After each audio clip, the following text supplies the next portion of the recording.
किसान भाइयों नमस्कार। एसआरजे खेती की एक नई वीडियो में आप सभी का स्वागत है।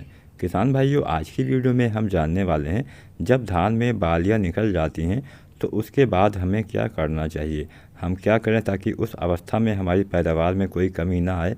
जो भी बालियां आए उन सभी बालियों में दाने अच्छे से भर जाएं और हमें ज़्यादा पैदावार मिल सके। तो इसके लिए धान में बालियां निकलने के बाद हमें कौन कौन से ज़रूरी काम करने चाहिए, आज की वीडियो में हम इसी विषय पे चर्चा करने वाले हैं।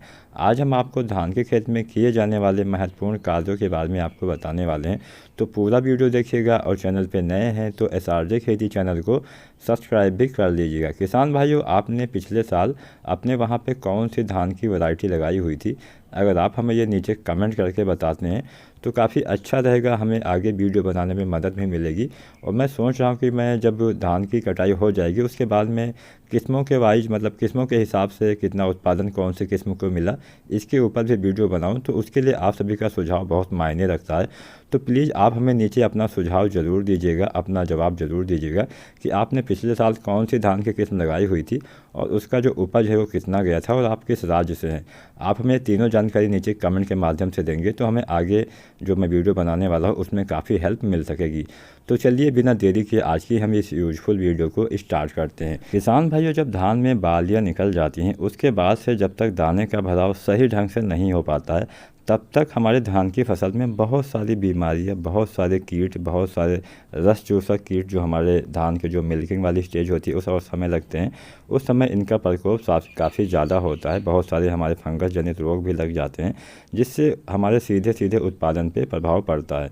तो सबसे पहले क्या करना है, जो भी आपके खेत में रोग लगा हो उसका उपचार आपको तुरंत ही कर देना है, उससे संबंधित दवाओं का छिड़काव आपको कर देना है। और अगर आपको नहीं पता है कौन सी दवा का छिड़काव करना है तो आप हमें नीचे कमेंट करके बताइएगा कि आपके धान में अभी कौन सा रोग, कौन सी बीमारी लगी हुई है।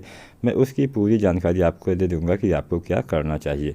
तो जब धान में बालियाँ निकल जाती हैं उसके बाद आपको ये करना चाहिए। हाँ, जब फ्लावरिंग की स्टेज होती है मतलब जब आपके धान की फसल में फूल वाली स्थिति होती है, फूल वाली अवस्था होती है, उस अवस्था में धान की फसल में आपको कोई भी दवाएं जो होती हैं, चाहे कीटनाशी हो गया, चाहे फफूंदनाशी हो गया, फिर कोई एनपीके ही क्यों ना हो गया, उसका इस्तेमाल आपको धान की फ्लावरिंग की स्टेज में, जैसा कि वीडियो में आपको दिखाई दे रहा होगा, ये अवस्था होती है फूल वाली अवस्था और ये काफ़ी नाजुक अवस्था होती है धान की फसल के लिए।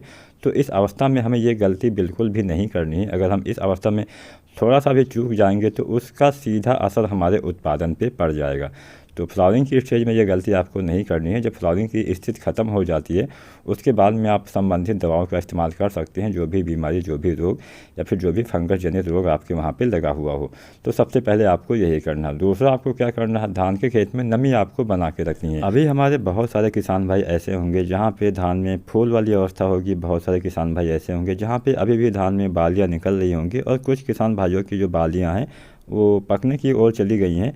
तो जो हमें नमी बना के रखनी है वो कब तक रखनी चाहिए, जब हमारी गबोट अवस्था स्टार्ट होती है उस अवस्था से लेके और धान में जब तक आपके दाने सुनहरे रंग के नहीं हो जाते हैं, मतलब धान की फसल कटाई से 10 से 12 दिन पहले तक आपको धान के खेत में नमी लगातार बना के रखनी होगी। अगर इन अवस्थाओं में आप नमी की कमी कर देंगे तो निश्चित ही धान की पैदावार पे कमी हो जाएगी।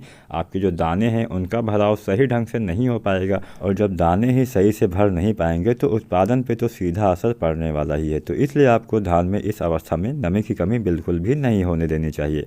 अब आपको क्या करना चाहिए, कौन सी खाद आप इस अवस्था में दे सकते हैं। जब धान में बालियाँ निकल जाती हैं तो बालियाँ निकलने के बाद आपको ये खाद देना होता है। एक बात का मैं यहाँ पे आपको और बता दूँ, जब धान के दाने सुनहरे रंग के हो जाते हैं, मतलब सारे दाने सुनहरे हो जाएं, तो उस अवस्था में आपको कोई भी खाद नहीं देनी चाहिए। उस अवस्था में कोई भी खाद, कोई भी दवाएं काम नहीं करती हैं क्योंकि हमारी जो फसल है वो पकने की ओर चली जाती है। तो यहाँ पे जो हम एनपीके आपको बताने वाले हैं इसको आपको देना होता है धान में जब पूरी बालियाँ निकल जाती हैं और बालियों में फ्लावरिंग की स्टेज ख़त्म हो जाती है, उसके बाद में उस अवस्था में आपको ये खाद जो है वो देनी चाहिए। एनपीके यहाँ पे आपको देना है 0050। इसकी अगर हम मात्रा के बारे में जानें तो 1.5 किलोग्राम मात्रा आपको देनी है प्रत्येक एकड़ के हिसाब से।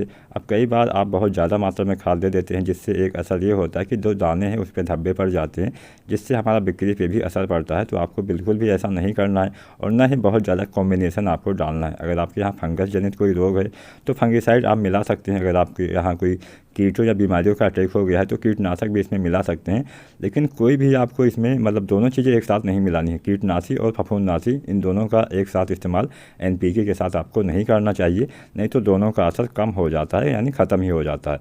तो एनपीके आपको देना है 0,050, इसकी मात्रा 1.5 किलोग्राम। इसको आपको 170 से 180 लीटर पानी में घोल के आपको छिड़काव करना होता है जब धान में बालियाँ निकल जाती हैं।